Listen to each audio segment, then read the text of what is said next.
I have had my custom center console sub box for two 10-inch subwoofers in the downward facing manner in the truck for a little over 2.5 years now.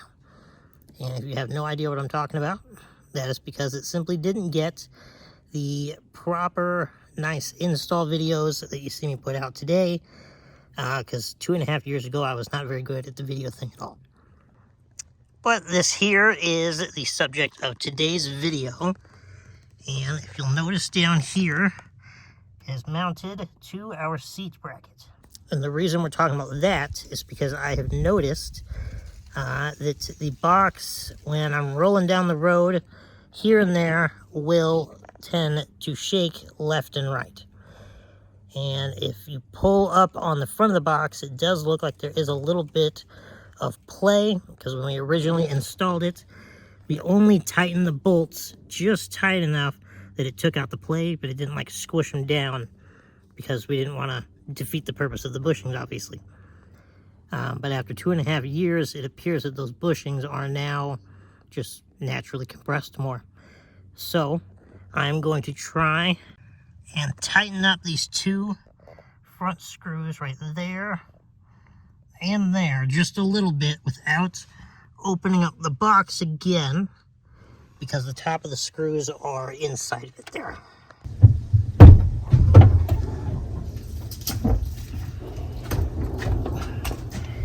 Let's see if just throwing a tool on it to start will do anything. I'm not thinking so. I'm thinking we're going to need some vice grips to hold the bottom of the nut, or the bottom of the bolt, so it will spin separately. But first I got to get in here. Oh, you're so small, you'd fit right in there, right? No. Not quite.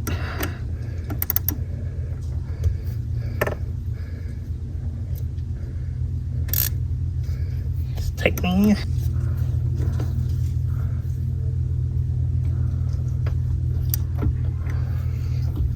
Bummer. Yep, the whole thing is going to sit here and spin. It's inconvenient.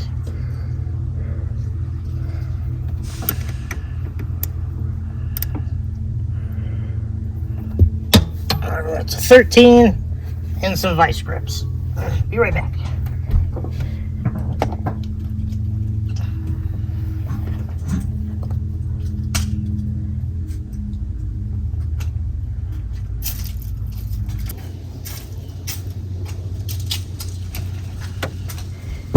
Vice grips, 13.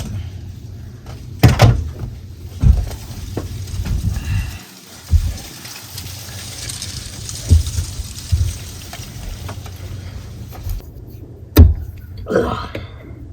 There we go. Let's see if this still fits.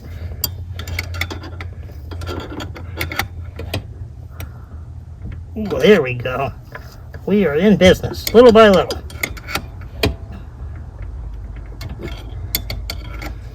This is definitely the issue. Boy, that doesn't feel good. I have no idea how I'm going to reach this other side.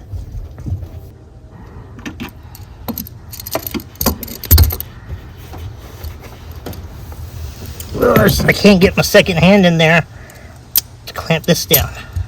If I could do that, then I could get it. Ugh. Oh, we got it. I can't believe I didn't think of this while the box was open. It was not long ago at all.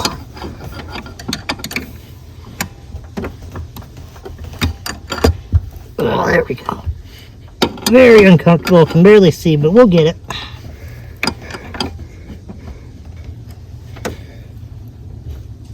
I can't get them off.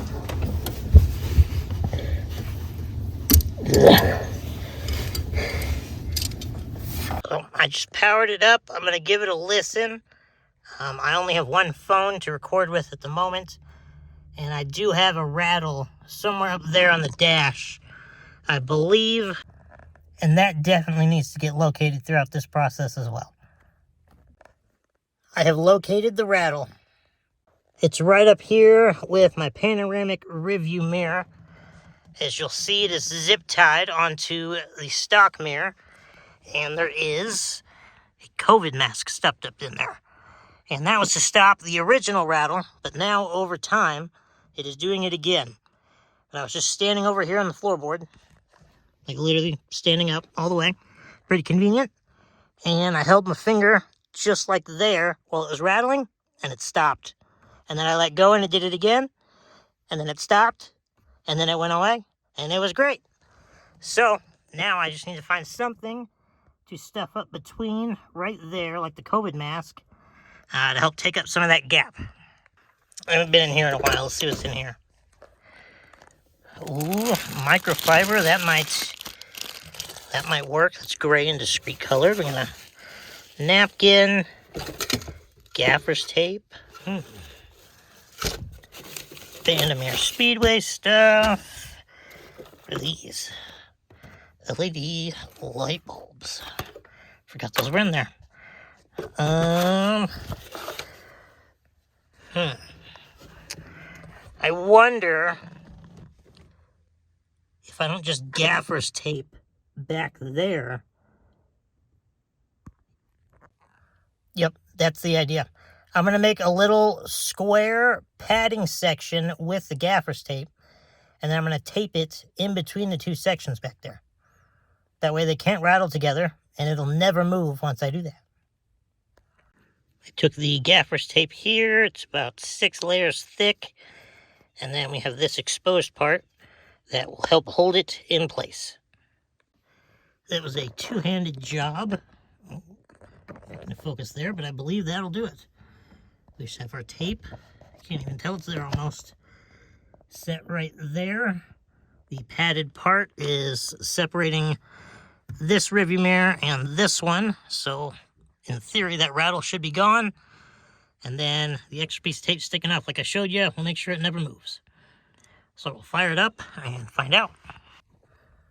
Unsurprisingly, this side does not rattle anymore, but now the other side where it makes the same contact is doing all the rattling. So I will repeat on that side, and we will try again. Climb up on the center console, and then, oh, there we go. So there's the driver's side. We got tape there, so that these two sections don't rattle together. We got our middle one that's been there for a while, and then we got this one there. And so far, I've been through about 8 songs at full volume, enough bass that I'm going to start pissing the neighbors off here soon, and it sounds fantastic. I do have a rattle somewhere in like the back rear window, but that's hardly noticeable at all. It's way back there. I've looked for it. It's not nearly as identifiable as this front one either, but since it's not right here in our faces, you rarely ever notice it. And you got to really bump to make the rear window rattle. And if the rear window is going to rattle, then I just consider us to have a lot of bass. And that's a good thing. I guess that's going to do it for this video then. I honestly expected to be out here a whole lot longer. But the vice grips and the Open 13 actually worked really well. I do have a good 23-minute video clip to go through and edit out all the dead spots while I was running for tools and getting myself stuck under the dash and all that fun stuff. But I got it done, so that's a win, and you can't ever complain about those. And I even found the rattle. Believe it or not, I've actually been listening to that rattle for months, and I just so happened to touch the rearview mirror today in just the right way to get it to stop. Which is another really big win, because we're going to be driving this thing to Texas and then possibly Tennessee and Indiana come the beginning of December here. And that's just a little over a month away. So I'm going to be doing everything I can to get the thing fully maintenanced out again, and any little upgrade done before our big trip. If you made it to the end of this video, I do appreciate that. Be sure to comment, let me know what you want to see, what you do or don't currently like. Drop an actual like, and stay tuned for the next video. I don't know exactly what it'll be, but I can guarantee you there will be one. Because like I said in the last video, I'm going to be trying to pump them out at least once a week. And for guaranteed daily content, you can go over and follow the Instagram. And then mostly daily content you'll also find on TikTok as well.